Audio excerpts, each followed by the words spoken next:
Open houses are an absolute gold mine. And I want to go through the bullet points here. These are the things that I've learned from doing open houses to this very day, and open houses at ultra luxury. As of this recording, I just closed a property at 3.35 million where I sat open house after open house, having conversation after conversation. We sold buyers off of it until I solved the problem that was in front of me. So I'm saying this from personal experience. This isn't something that I synthesize the information. I actually do this. Okay. So let's go down the bullet points here of what I think you should know about open houses and why I think they're so important. Number one, you have to remember, of course, that you're there for the seller first, but also you second. Okay. So really, when you think about this, we have to go in and really have that fiduciary responsibility to the seller. And especially if it's your listing, your first goal is to sell that listing for the seller. And if you can get a buyer to walk through the door and you can match them up, wonderful. That's great. But oftentimes when people are visiting open houses, they're looking, it might be early in the process. They might be looking at multiple properties. So you're there for you second to run your business. I always call it opening up. When I'm talking to my agents, I say, I open up my retail storefront. I'm ready to have a very in-depth conversation with anybody looking to buy who might not like that open house and somebody that is looking to sell. Nosy neighbors, as you call them, I call them welcome guests, right? Next point I want to bring up is there. In order to do that, you have to have what I would refer to as your USP packages prepared, or your unique selling proposition packages prepared for both those buyers and those sellers. It's really important to understand that I am there to present to these folks during this open house by giving away my best what to do information for free. I'm not going to get into the details of what's in my package, but I absolutely have everything that empowers them. Market updates, sold properties, and my plan. I'll leave it at that, right? Next point is that when you're getting ready to do an open house, you want to try to drive traffic. It's not something that all of a sudden you just think about the last minute you do. This is a strategy. So you want to syndicate that open house alert early in the week. What do I mean by syndicate? The greatest thing these days is that when you put an open house alert into MLS, the multiple listing service, it syndicates. And you know who loves it? Zillow, Redfin, and any other company that's really trying to drive traffic to their app. Without those open house notifications, their app is, it's helpful, but nowhere near as helpful as somebody looking at the app and looking at the open house times. So you want to syndicate early so people can, they can schedule it. Because what happens if you're on a Friday afternoon and you decide to syndicate it and everybody else has been there since Tuesday and buyers have made plans to see other properties, not yours, right? Next point, ensure the home is properly prepared. Don't just show up and you're not really in communication with the seller.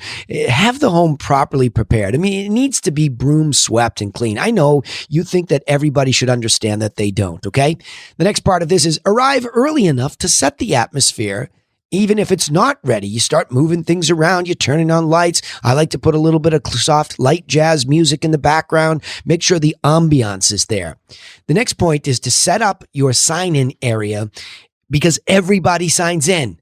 You're supposed to be in control of this whole event. So I set up like I am the host at a restaurant. I'm towards the front wherever I can be. And as long as there's a table, there's a kitchen counter where I can drive people to that sign-in spot. And if not, bring your own table and put it near the front entrance.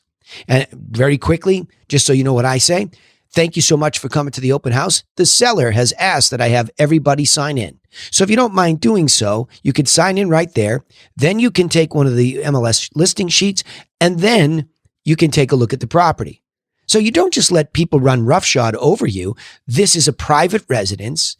You're opening to the public and you have rules. So stop letting people say, oh, no, that's okay. You're just for security purposes. They want you to sign in. Even if you're not interested in the property, you are the neighbor. Welcome. We opened the doors. Welcome, but sign in, right? Next point, proactively introduce the benefits and the features of this property. Don't just sit there like a lump on a log, not saying anything. Again, going back to the fiduciary responsibility to the seller, you are supposed to be telling them about features that matter and the benefits of living in that area and what you know about living in that area and how great it is. All of that is on you to be proactive. Don't just wait for their questions, because a lot of times people are shy. They'll just take a peek, and if you don't take the action to them, then nothing's going to happen. You have to actively be making a market for this property in these open houses. Next, once they've signed in, here's where we can start to pay attention to your business. Determine by looking down at your sign-in sheet who does not have an agent. Now think about that sign-in sheet being very simple. Name, telephone number, agent, and how'd you learn about us? That's the basic part of what we have. I mean, I have an email address, a phone and email address, because I want to see how far they will go in giving me that information, right? So I want to see who has an agent. So when the people that put an agent down, wonderful. Oh, I know Kevin, great guy. Oh, I know Beth. She's really great at this. That's great. You're in good hands. I always say something positive about an agent. I'll go, oh, shoot, they have an agent. I can't prospect them, right? I'm always welcoming, but there are people that don't put down an agent. Some people will just put down what I said, Zillow, Redfin. They're just using the app and they're running around, but they're not naming an agent. And the reason we want to do this, especially if we have a busy open house, is we want to get the follow-up information so that we can follow up, right? So we're ready to go. But the key is, once I look down and I see that they don't have an agent and I've done my job for the seller, I get into a conversation that's always scripted the same way in my head. Are you folks looking for yourselves? Because a lot of people will send somebody else in, a friend, a relative, and they'll be looking for something. So I always clarify, am I talking to the decision maker? That's what I want to know. And super, how's it going? How's the search going? I say, how's the hunt going? You use your own language, right? And they'll start to converse and open up, because it's casual, that conversation, and they're in your open house. So it's your situation. So that's the gift you've given them, is the access to the house. And the gift they give you back typically is some conversation. As long as you're not on them. You're asking them, how are they doing in the process of trying to buy a house? Are they early in the process? Have they seen anything they liked, right? So you're getting a feeling for if they are your avatar to make an offer. Avatar meaning ideal prospect. So now you hear them say, listen, in case this house doesn't work out for you, I've prepared a package of information that I think will really help you. In here, it has a one-page statistical market update that will tell you exactly the direction of current market pricing. 5 or 6 sold properties around here. I know you're looking at your phone and you're looking for sales, but the solds will tell you what the money's buying. And I printed out some for sales so you can really peruse the paper instead of the digital. And lastly, there's a copy of my 6-step buyer plan in here that I customize for my clients. Take a copy of this. It is so well received. When you match it with the right avatar, you will be blown away. I even have an agent, Kate, that's been with me for 14 years. She had all the components. I said, Kate, this is a presentation. You've got to have this stuff in a folder ready to go to present yourself in a professional way. Now, again, after that offer is well received, I look down on the paper and say, listen, I'll send you some other updates here. I just want to make sure I can read your telephone number. Is that it? Oh, good. And your email address. I'll go back and confirm the information is readable, because I'm in the very early stages of what could be a very good prospect offer, right? So that's the last point there, of course, is that I'm going to follow up.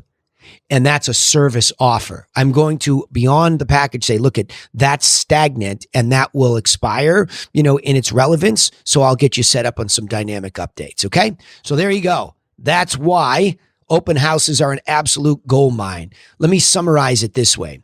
In a digital world, many agents are missing out on the opportunity to turn their open houses into a money-making machine. The open house is a way to show your seller that you're proactively trying to sell their property and building your business at the same time through physical prospecting activities, meaning you're in the room. Meeting with an active buyer or seller at an open house, using a systematic approach to giving away your best information for free, is the fastest path to building a predictable and sustainable business. If you like these videos, don't forget to hit that subscribe button and turn on those notifications so you know exactly when we post our next video.